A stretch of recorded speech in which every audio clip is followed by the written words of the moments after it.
Saya bagi 5 bintang terbaik. Saya Syahrudin, dikenali dari jemaah Syah. Saya datang bersama wife, ambil pakej berdua. Saya berasal dari Terengganu. Saya bekerja sebagai seafarer atau dalam bahasa Melayu pelaut lah. Pelaut, pelayar. Dalam perjalanan saya dah flight ke Pulau Terengganu ke Kuala Lumpur, saya bertemu dengan Puan Bunga. Dia introduce tentang Empire Towers dia. Bagi saya adalah Mekah lah.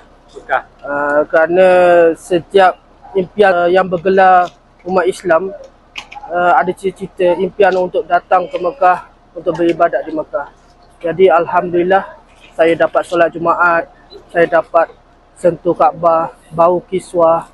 Dari itu dapat meruntun hati saya lah, untuk melembutkan jiwa saya yang selama ini mungkin lalu lalai dengan kurang ibadat apa. Saya datang dengan penuh dosa untuk menghadap Allah SWT, untuk mensucikan diri. Alhamdulillah saya dapat impian tu untuk sembahyang depan Kaabah, solat Jumaat. Alhamdulillah. Saranan saya, pasangkan niat yang penting. Ada niat. Sebab saya kalau kira saya ada niat 2 tahun yang lepas, saya ada niat nak datang. Allah Subhanahu Wa Taala menjadikan asbab Puan Bunga jumpa di dalam flight. Sebab masa tu saya ada niat je nak pergi, tapi saya tak ada cuti, saya tak ada tahu travel agent mana.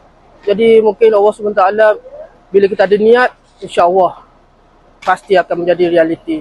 Jadi pasangkan niat, insya-Allah. Saya bagi 5 bintang terbaik.